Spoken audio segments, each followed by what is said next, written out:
I'm Lillian, 42, and until last month, I thought I had my life figured out. Sure, it wasn't perfect. Losing David in that horrible accident 4 years ago turned my world upside down.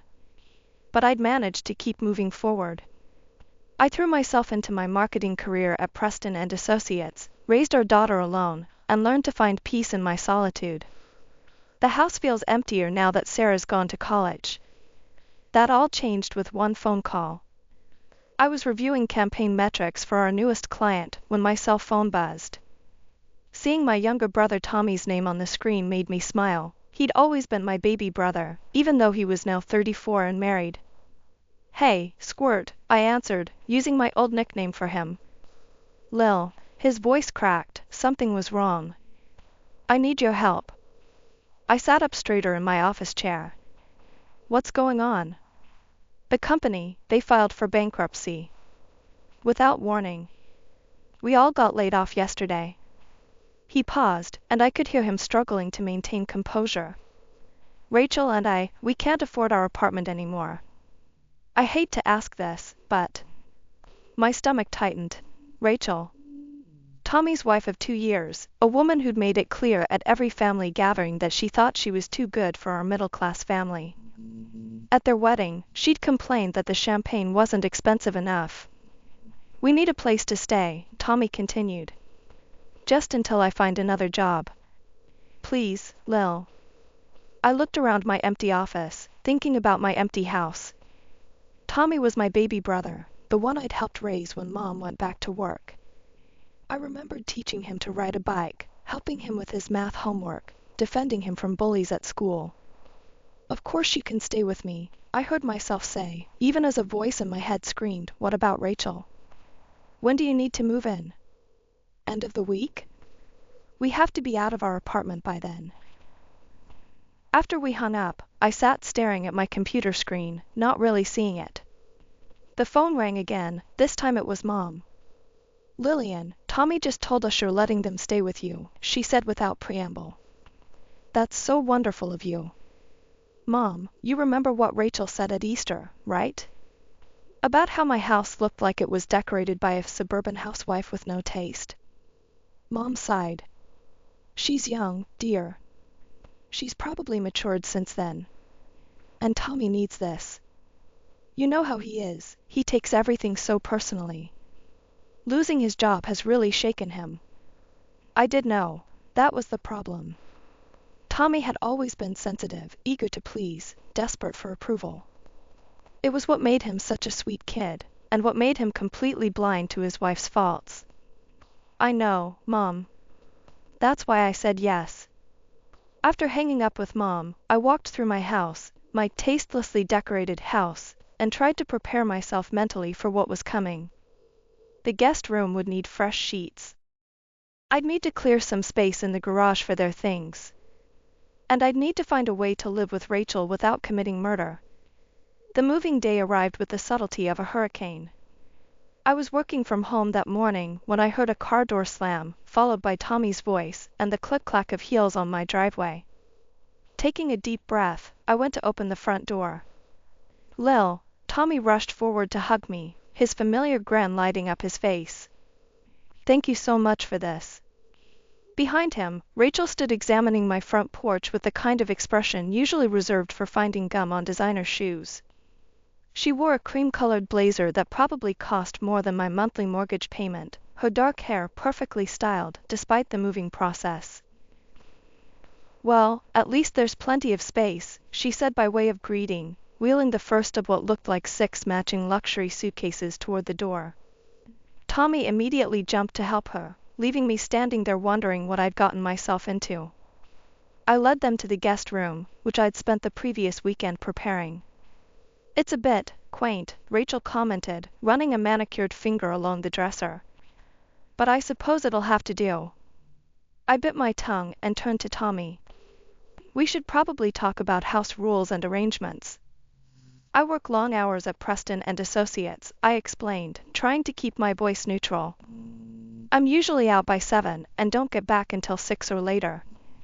I won't be able to cook or clean for you guys during the week. Rachel's head snapped up. Cook? Clean? You expect us to do that? Well, yes, I replied, meeting her gaze. You're both adults living here rent-free. I expect you to take care of yourselves. Rachel's perfectly plucked eyebrows drew together. I don't cook, she announced, as if declaring she didn't juggle chainsaws. I've never had to learn. We always ate out or had our meals delivered. I shrugged. Well, then I guess you'll either need to learn, order takeout if you can afford it, or go hungry. I'm not running a bed and breakfast here.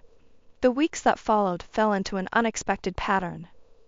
I rarely saw them during weekdays, buried in my work at the office.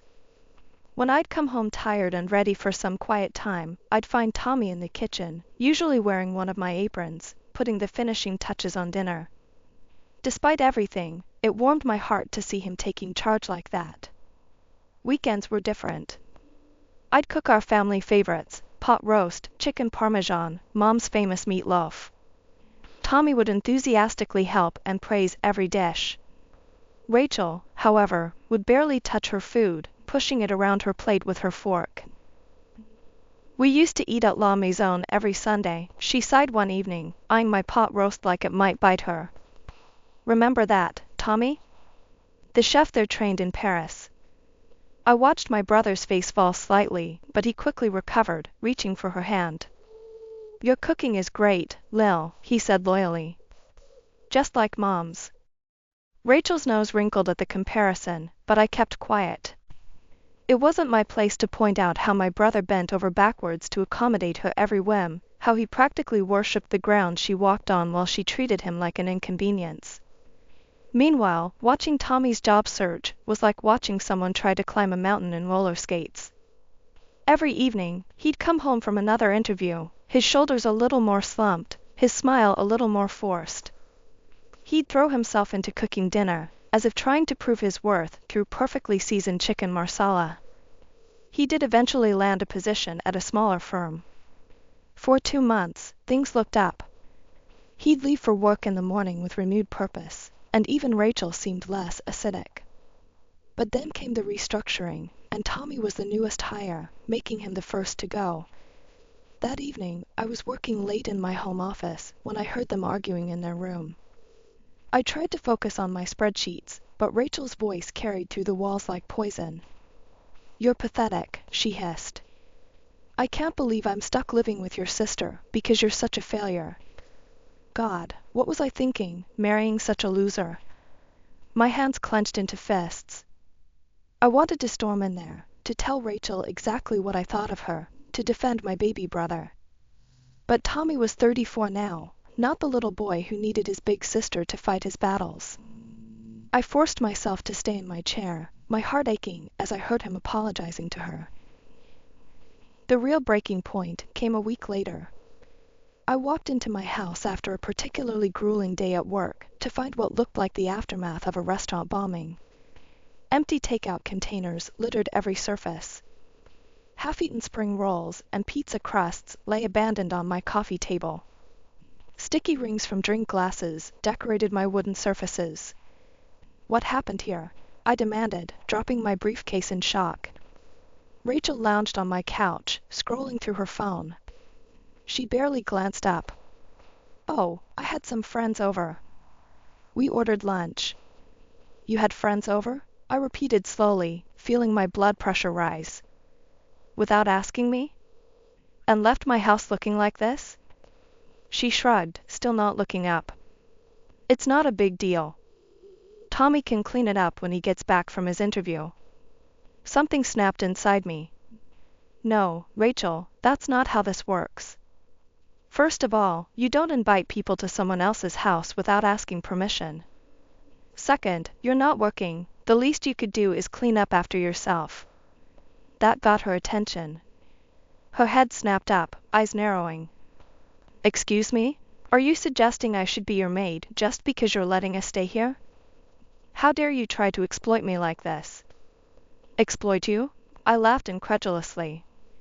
You live in my house rent-free, contribute nothing, and think basic courtesy is exploitation? Rachel's face crumpled into tears just as Tommy walked in.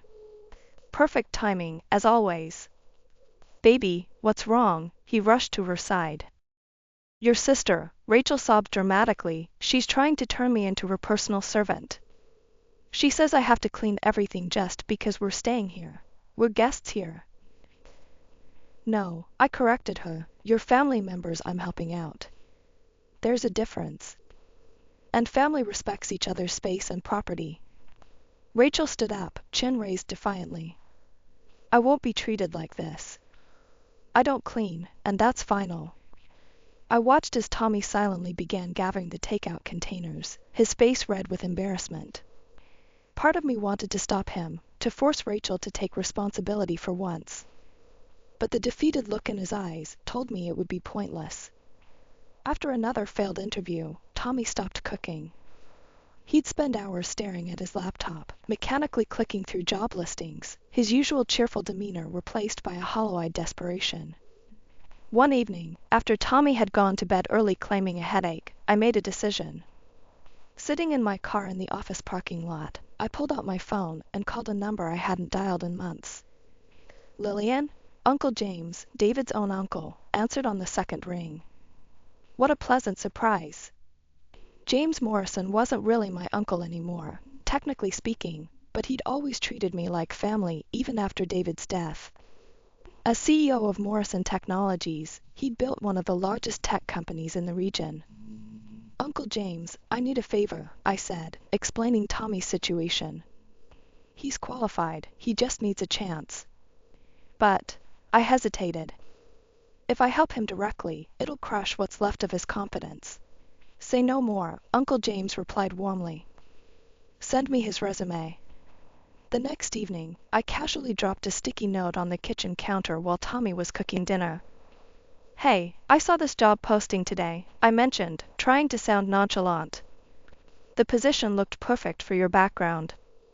You should give them a call. The transformation in Tommy the next morning was immediate. He wore his best suit, the one he'd worn to his wedding, newly pressed. His hand shook slightly as he adjusted his tie in the hallway mirror. Wish me luck, he called out as he left. I waited anxiously all day, pretending to focus on work while really checking my phone every few minutes. Uncle James had promised to handle things discreetly, but I still worried something might go wrong. When I got home that evening, Tommy was practically bouncing off the walls with excitement. I got it, he announced, before I could even set down my briefcase. They offered me the position right there in the interview. The salary is amazing, Lil. Better than my last job.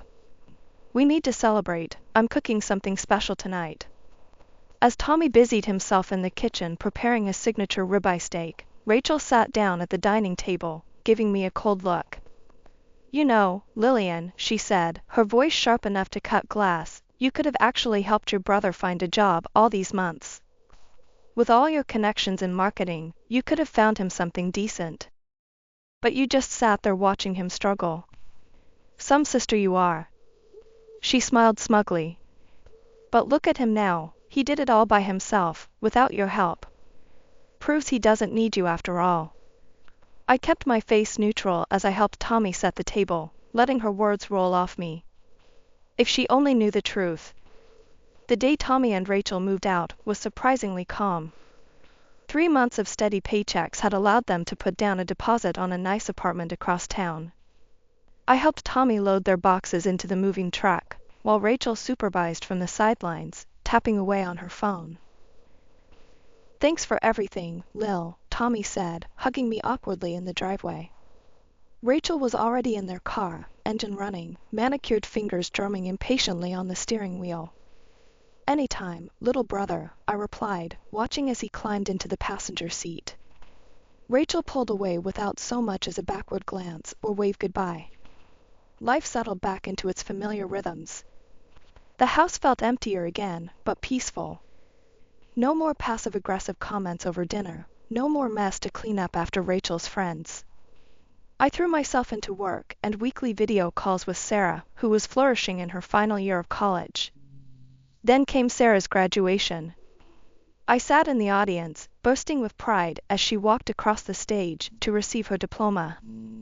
That evening, over dinner, she told me she'd accepted a job offer in Michigan. I hugged her tight, feeling that bittersweet mix of joy and loss that seems to define parenthood. Meanwhile, Tommy's life seemed to be on an upward trajectory. At first, we talked regularly. He'd call to tell me about his successes at Morrison Technologies. But gradually, the calls became less frequent, then stopped altogether. When I tried calling him, it would go straight to voicemail. Mom kept me updated during our Sunday calls. Tommy's doing so well, she'd gush. He just got another promotion. Rachel's been talking about them buying a house. I listened, glad that my secret intervention had worked out so well, even if it meant losing my brother in the process. Uncle James occasionally mentioned Tommy's progress too, always with a knowing look that acknowledged our shared secret. Then came the call that changed everything. I was working from home one Tuesday morning when my phone rang. It was Aunt Marie, Mom's younger sister. "Lillian, sweetheart. I'm so excited about next weekend. I just picked out the perfect gift for Tommy and Rachel's new place. That neighborhood is absolutely gorgeous. They'd done so well for themselves."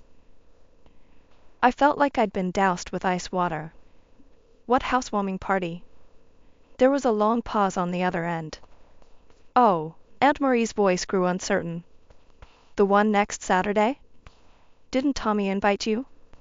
"No," I said quietly. "He didn't." "But that can't be right," she continued, flustered. "You're his sister. Everyone's going, your parents, Rachel's family, even some of Tommy's colleagues from work." I sat there, phone pressed to my ear, as Aunt Marie rambled on about gift registries and catering. The brother I'd helped get back on his feet, the one I'd protected since childhood, hadn't even thought to invite me to celebrate his success. My hands were shaking as I dialed Tommy's number. For once, he picked up. "Tommy, why didn't you invite me to your housewarming party?" I asked without preamble. "I'm your sister. I took you in when you had nowhere else to go." The silence on the other end lasted just a moment too long. When Tommy spoke, his voice was different, cold, distant, like a stranger's. "That was your duty as my sister," he said flatly. "Family helps family. I don't owe you anything for doing what you were supposed to do. You're not entitled to an invitation just because you're my sister." Suddenly, there was a rustling sound, and Rachel's voice came on the line, dripping with venom. "Listen here, Lillian," she spat. "You're not wanted at our celebration. You never were. Did you think I forgot how you treated me while we stayed with you? How you tried to turn me into your personal maid? I never liked you, and I don't want you anywhere near our new home." I sat there, phone still pressed to my ear, listening to the dial tone. My hands were trembling so badly I could barely dial Mom's number. "Mom," my voice cracked. "Did you know Tommy and Rachel didn't invite me to their housewarming?" "Yes," she replied, her voice unnaturally calm. "We knew." "And you're okay with this?" I couldn't believe what I was hearing. "Lillian," Mom sighed, "maybe it's better this way. You know how Rachel feels about you, and honestly, well, you can be a bit overwhelming sometimes. It's their special day. They should celebrate with people who make them comfortable. Perhaps it's best if you don't come. Don't make this harder than it needs to be." I hung up, feeling numb. Seeking some kind of explanation, I opened Facebook and went to Rachel's page. What I found there made my blood run cold. "So excited for our housewarming next weekend," her post read. "We've invited all the people who truly matter to us. Well, almost all. There's one person who won't be there, thank goodness. Some people just can't handle seeing others succeed after they've lorded their help over you. No negative vibes, new home, only positive people." The comments section was worse. "Is this about who I think it is? That evil witch you had to live with? So glad you're free from that hell. 8 months of torture. You're so strong for surviving that. Some people think helping family makes them Mother Teresa. My hands clenched into fists as I saw the post had been shared, by Tommy, by Mom, even by Dad. Each share accompanied by supportive comments about toxic people and moving on from negativity. A week later, I arrived at the address Aunt Marie had given me. The house was impressive, a large colonial in one of the city's most expensive neighborhoods. Cars lined the street, all luxury brands. The front door stood open, letting out the sound of laughter and clinking glasses. I walked in, my heart pounding. The foyer opened into a spacious living room filled with people in expensive clothes, all holding champagne flutes. I recognized faces from both sides of the family, though notably, only the wealthy relatives had made the guest list. Uncle James stood near the fireplace, deep in conversation with someone. Our eyes met briefly, and we exchanged subtle nods. Lillian, Mom's harsh whisper, caught my attention. She and Dad hurried over, their faces tight with anxiety. "What are you doing here? You need to leave, now." "No," I said quietly, standing my ground. "I won't." That's when Rachel spotted me. Her champagne glass nearly slipped from her manicured fingers. "You," she shrieked, causing conversations to halt and heads to turn. "How dare you come here? You weren't invited." Tommy appeared beside her, his face darkening when he saw me. The happy, sweet brother I remembered seemed completely gone, replaced by this cold stranger. "What is she doing here?" Rachel demanded, her voice rising hysterically. "Get her out." A confused murmur rippled through the crowd. Aunt Marie stepped forward, her brow furrowed. "Rachel, dear, this is Tommy's sister," she said diplomatically. "She took you both in when you needed help." "Surely." "Took us in?" Rachel laughed bitterly. "More like imprisoned us. You don't know what it was like, living with her. She treated me like a servant, demanded I clean her house, cook her meals. She lorded it over us every single day, reminded us constantly that we were living off her charity." "That's not true," I said, my voice steady, despite my racing heart. I turned to Tommy. "Tell them, Tommy. Tell them what really happened. Tell them how you did all the cooking, how I never asked Rachel to lift a finger, how—" "She's right," Tommy interrupted, his voice cold. "You were cruel to us, Lillian. You made us feel worthless, dependent. Every day we spent in your house was hell." He gestured around the elegant room, at the expensive furniture and art pieces. "Look at what I've achieved on my own, without your help. I got my job at Morrison Technologies by myself. I earned every penny that bought this house. I don't owe you anything, not gratitude, not an invitation, nothing." "Tommy," I started, but he cut me off with a sharp gesture. "Get out of my house," he said, pointing to the door. "You're not welcome here. You never will be." The tension in the room was suffocating when a quiet voice cut through the silence. "That's quite enough." Uncle James stood up from his armchair by the fireplace, his presence suddenly commanding everyone's attention. "I believe some introductions are in order." He walked to the center of the room, his expression stern. "Most of you know me as Tom's boss, the CEO of Morrison Technologies. But there's something else you should know." He paused, looking around the room. "I'm also David's uncle, Lillian's late husband's uncle." The room erupted in confused whispers. Tommy's face had gone ghostly white. "I returned to the States 12 years ago, after spending decades abroad. That's why I wasn't at David and Lillian's wedding, why most of you didn't know about our connection." Uncle James's voice grew harder. "But what you really need to know is that Tom didn't get his job at Morrison Technologies by himself. Lillian called me, begged me to give her brother a chance." Rachel's champagne glass slipped from her fingers, shattering on the hardwood floor. "Nobody moved to clean it up. She asked me to keep it secret," Uncle James continued, his eyes fixed on Tommy. "She didn't want to hurt your pride, didn't want you to feel like you needed your sister's help. She protected your ego even while you were living under her roof." Tommy started to speak, but Uncle James held up his hand. "I've sat here today and listened to you insult the sister who saved you from homelessness.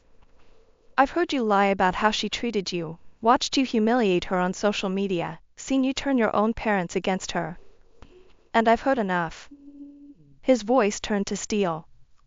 "You're fired, Tom. I won't have someone with such poor character working at my company." Rachel let out a strangled cry. "But the mortgage. We just bought this house." "That's not my concern," Uncle James said coldly, walking toward the door. "I don't employ ungrateful people who bite the hand that feeds them." With that, he left. The room exploded into chaos. Rachel collapsed onto the sofa, sobbing hysterically about monthly payments and property values. Mom and Dad rushed to Tommy, who stood frozen in place. "This is your fault." Mom turned on me, her face contorted with anger. "How could you do this to your brother?" Aunt Marie stepped forward. "Are you serious, Helen? Your daughter helps your son get a job, keeps it secret to protect his pride, and somehow she's the villain here?" Other relatives joined in, taking sides, their voices rising in argument. I'd seen enough. Without a word, I walked out of the house, leaving the chaos behind me. The next morning, my phone rang at 7 a.m. Mom's voice was shrill, demanding, "You have to fix this. Call James, tell him to give Tommy his job back. Your brother and Rachel are moving in with us because they can't afford their house. This is all your fault." "No, Mom," I said quietly. "Tommy made his choices. He chose to believe Rachel's lies. He chose to turn against me. He chose to bite the hand that fed him. Now he can live with those choices." I hung up and blocked their numbers, Tommy's, Rachel's, even my parents'. Later, I heard through Aunt Marie that Tommy and Rachel had indeed lost the house, unable to keep up with the mortgage payments without his job at Morrison Technologies. They moved into my parents' small apartment, where Rachel apparently makes everyone miserable with her constant complaints. I still live in my quiet house, talk to Sarah every week, and have dinner with Uncle James monthly. He never expresses regret about firing Tommy, and I never ask him to reconsider. Some bridges, once burned, should stay that way.